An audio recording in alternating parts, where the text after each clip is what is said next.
Hari ini adalah tanggal 30 September. Kalau meluncur tanggal 30 September, kita akan teringat suatu gerakan yang sangat membahayakan negara ini. Tahun 48 di Madiun itu sudah ada. Siapa yang memimpin itu?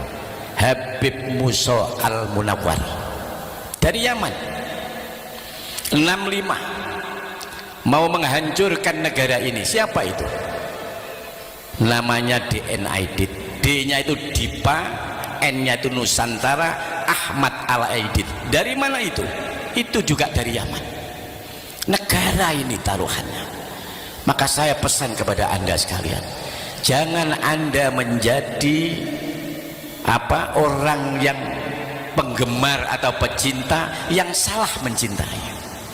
Belalah negeri Anda, cintailah negara Anda. Kalau ada yang mau memporak-porandakan negara Anda, maka Anda harus bangkit untuk membela negeri ini. Anda boleh senang dengan siapa, tapi siapa saja, tapi belalah negerimu kalau negerimu ini dalam keadaan berbahaya. Ini penting sekali. Karena apa? Kita ini, saya berani bicara seperti karena memang kondisi negara ini lama-lama kok bahaya.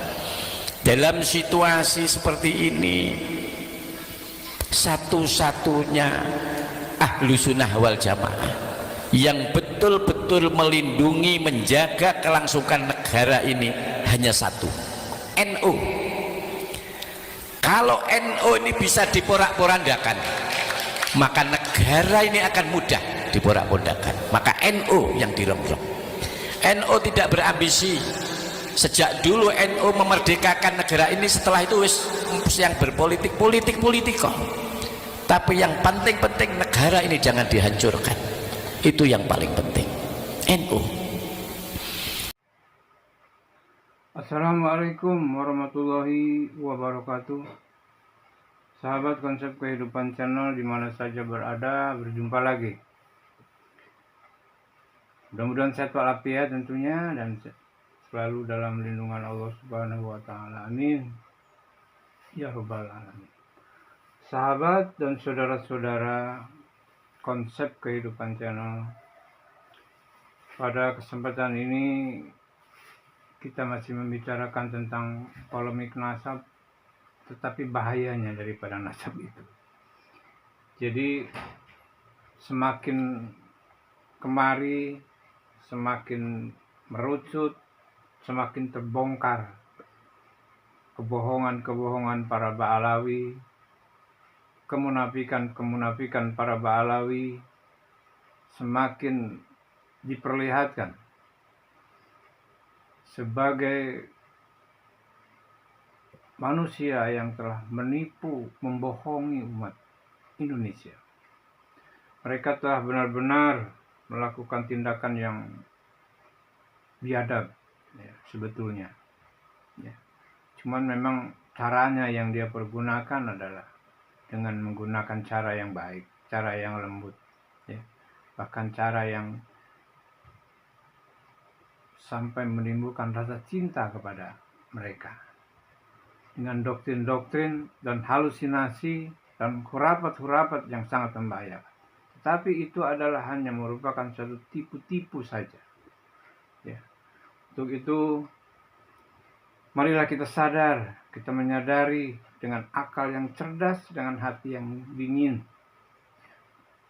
Kita berpikir bahwa kita memang sedang dibodohi, kita memang sedang ditipu, dan kita memang sedang diperdaya oleh mereka. Tapi kenapa para ulama yang kelihatannya pintar-pintar, cerdas ini kok malah bodoh, malah jadi bodoh gitu. Kenapa? Ya karena doktrin-doktrin itulah. Mereka sudah nikmat dengan doktrin Ba'alawi itu. Mungkin juga dengan harta, uang yang diberinya, ya, fasilitas yang diberinya. Kadang-kadang lupa dengan jasa kita, ya. Diberi ini, hutang budi, itulah yang jadi berat bagi mereka, ya, bagi para ulama. Ya. Dan mudah-mudahan apapun yang telah diberikan dan apapun yang telah diterima oleh para ulama, terima saja, dan itu hanyalah kebetulan. Anggap itu rezeki dari Allah, ya. Dan bukan rezeki dari Balawi. Balawi itu hanya perantara saja, ya. Uang haram tidak dimakan, diberikan lagi, ya. Uang setan dimakan juri, kalau kata orang kampung saya, ya. Uang setan dimakan juri gitu. Ya sahabat, mudah-mudahan kita tidak terpedaya sejauh mana, ya. Dan seperti inilah, sampai di sinilah kita terpedaya. Ayo kita yang cerdas-cerdas, yang pintar-pintar, para ulama, para kiai, para muhibin, ya, para tokoh, rekan-rekan semuanya yang masih pintar dan cerdas, yang masih waras. Mari kita saling bahu-membahu, kita tingkatkan ukhuwah Islamiyah, kita lawan kezaliman, ya. Minimal kalau tidak berani atau tidak mampu dengan kekerasan, tidak mampu dengan anggota badan kita, minimal kita menyampaikan dengan lisan kita informasi-informasi ini kepada orang terdekat dan terdekat daripada kita, agar mereka tidak terjerembab masuk ke dalam lubang yang sama. Baik sahabat, di sini ada seorang ulama yang dengan tegas dan jelas bahaya-bahaya Ba'alawi itu seperti apa. Dijelaskan dengan lantang, dengan tidak pakai tiling-aling-aling. Ayo kita simak. Seperti apa bahayanya Ba'alawi kalau kita biarkan.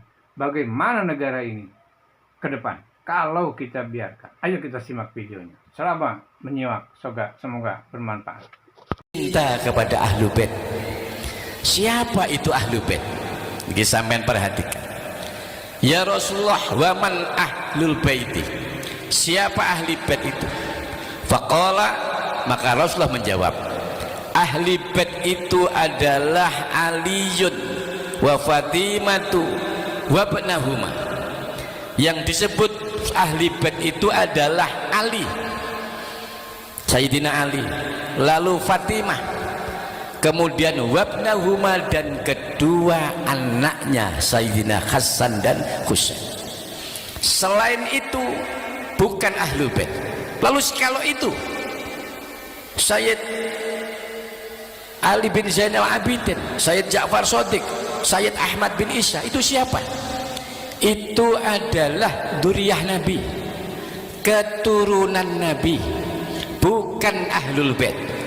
Kalau Ahlul Bait ya cuma 5 itu, Nabi sendiri, kemudian Sayyidina Ali, kemudian Sayyidah Fatimah, wabnahuma, yaitu keduanya Sayyidina Hasan dan Husain. Itu yang terdapat di dalam hadis sahih, di dalam hadisnya Imam Bukhari dan Muslim. Lainnya itu bukan, itu dzurriyyah. Lalu bagaimana dengan orang-orang yang mengaku dzurriyyah Nabi seperti Habib-Habib itu? Nah, ini saya supaya sampai jelas. Kalau Habib-Habib itu adalah ya saudara kita seiman seagama, beliau ini adalah beliau itu hadir datang dari daerah Yaman, bukan dari Mekah, bukan dari Madinah, dan beliau tidak termasuk min jumlatil bait, tidak termasuk ahli bait, tidak termasuk ahli bait. Kalau beliau apakah keturunannya? Ya dibuktikan dulu, karena banyak kitab-kitab yang menjelaskan ternyata dinyatakan tidak terkonfirmasi sebagai keturunan baginda Nabi Muhammad sallallahu alaihi wasallam.